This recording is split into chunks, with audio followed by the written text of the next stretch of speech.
जय श्री श्याम दोस्तों। मैं आपके पास फिर से आया हूँ आज अपनी सेकंड वीडियो लेकर, जिसमें मैं आपको अपनी लाइफ जर्नी के बारे में शेयर करूँगा। मैंने आपको पहली वीडियो में आपको बताया था कि मेरे फेलियर होने के क्या क्या कारण थे।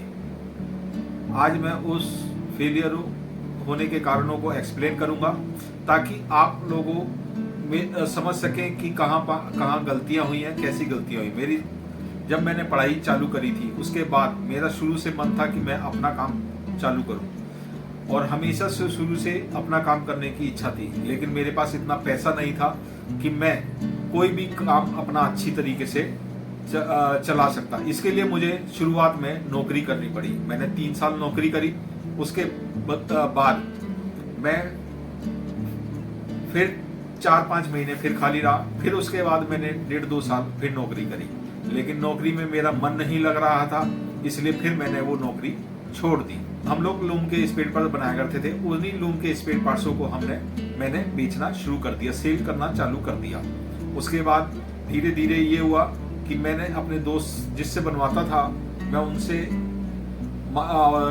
जो रेट होते थे उनसे रेट फाइनल कर लेता था, और जितना मेरा मार्जिन होता था मैं मार्जिन ऊपर रख के अपना बेचना शुरू कर दिया।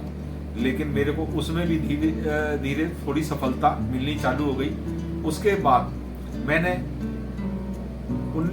99 के अंदर गोप डोरी के हेड बनाए थे, कम से कम 1000 हेड बनाए थे, और जिसमें मेरे को बहुत घाटा हुआ था। उसका कारण क्या था कि जब तक मेरा गोप का हेड मार्केट में उतर के आया तब तक गोप लाइन बिल्कुल बैठ चुकी थी, जिसके कारण मेरे को बहुत घाटा हुआ। मेरे एक भी गोप का हेड नहीं बिका। मैंने उन गोप के हेडों को 4-5 साल संभाल के रखा, लेकिन उसका ऑर्डर कभी नहीं आया। मैंने 3-4 साल रखने के बाद उनको स्क्रैप में बेच दिया। उसके साथ साथ मैं अपने स्पेयर पार्ट्स, लूम के स्पेयर पार्ट्स को भी बेच रहा था, लेकिन इतनी सक्सेस मुझे अभी तक नहीं मिली थी। इस वजह से धीरे धीरे मैं उन्हीं लूम के स्पेयर पार्ट्स ही बेचता रहा, और धीरे धीरे मैंने पैसा इकट्ठा करना चालू किया। 2009 में मैंने फिर से एक मशीन बनानी चालू करी, जो निटिंग हाई स्पीड की मशीन थी, वो बनानी चालू करी। लेकिन जब मैंने वो मशीन बनाई तो उसी समय मेरे साथ कुछ हादसा ऐसा हुआ जिसकी वजह से मेरे को बहुत नुकसान हुआ। 2008 में ही मुझे सर्वाइकल हो गया था। सर्वाइकल से उबरते उबरते मुझे 5-6 महीने लग गए थे, और बहुत हैवी सर्वाइकल था, जिससे मेरे को बहुत चक्कर आते थे। मैं सही से खड़ा भी नहीं हो पा सकता था। 6-7 महीने बाद जब मैं बिल्कुल ठीक हुआ तो मैंने थोड़ा बहुत लूम के स्पेयर पार्ट्स बेच कर ही पैसा इकट्ठा किया, और उसके बाद फिर मैंने मशीन बनानी चालू करी, हाई स्पीड निटिंग मशीन। लेकिन उसमें भी मेरे को कामयाबी नहीं मिली। उसका रीजन क्या था कि एक तो मेरे पास पैसा नहीं था भरपूर, जिसकी वजह से मैं उसमें पूरी तरीके से पैसा लगा सकता। फिर आखिरी में और मेरे को किसी का साथ भी नहीं मिला, जिसकी वजह से मुझे वो मशीन बंद करनी पड़ी पैसों की कमी के कारण। उसमें मेरा फिर से नुकसान हुआ। मैंने धीरे धीरे फिर से लूम के स्पेयर पार्ट्स बेचता रहा और अपना किसी तरीके से गुजारा करता रहा।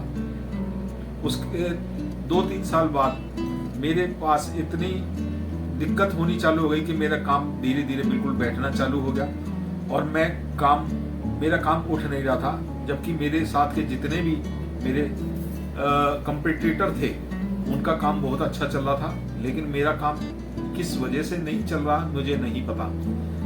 धीरे धीरे वो काम बिल्कुल बंद हो गया। उसके बाद फिर मैंने थोड़े टाइम के लिए फिर से नौकरी करी, जिससे मैं संतुष्ट नहीं था।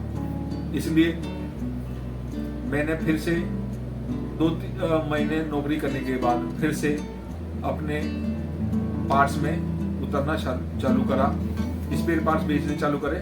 फिर मैंने हाई स्पीड निटिंग मशीन के स्पेयर पार्ट्स बेचे। उसके बाद मेरे धीरे धीरे काम थोड़ा सही चलने लगा, और जिससे मेरे अर्निंग थोड़ी सी होने लगी। इतना ही अर्निंग होने लगी कि मेरी दाल रोटी अच्छी तरीके से चले।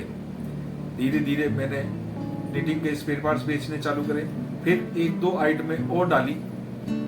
मेरे पास जो जो आइटम मिलती गई मैं उन आइटमों को डालता चला गया। लेकिन एक गलती और करी कि मैंने लूम के स्पेयर पार्ट्स भी बेचने बंद कर दिए थे, और धीरे धीरे मेरे पास जो जो नई आइटमें आती रही, मैं उनको तो बढ़ाने की कोशिश करी, लेकिन पुरानी आइटमों को धीरे धीरे छोड़ता चला गया, जिसकी वजह से मेरे को ये नुकसान होते रहे। मैंने स्पेयर पार्ट्स बेचे, बहुत अच्छे बेचे। उसके बाद 2020 में जब कोरोना आया, कोरोना के बाद मैंने गोप के हेड बनाने चालू करे, क्योंकि उस समय डिमांड अच्छी थी।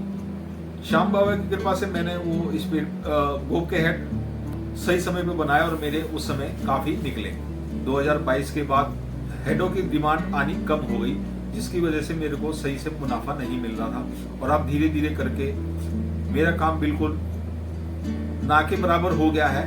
मेरा जब भी ऑर्डर, अब 10 दिन में, 4 दिन में, 5 दिन में, 10 दिन में जब भी ऑर्डर आता है तो मैं अपना ऑर्डर पूरा कर लेता हूँ। मेरा ये वीडियो बनाने का मकसद यही था है कि जो गलतियां मुझसे हुई हैं, गलतियां आपसे ना हो, आप मेरी ये वीडियो देखकर कुछ सीख सकें, जिसकी वजह से आप ये गलती जिंदगी में अपनी ना करें और आपको सफलता मिले। इसलिए अगर आपको मेरी ये वीडियो पसंद आई हो तो कृपया इसको लाइक करें, शेयर करें और सब्सक्राइब करें। धन्यवाद।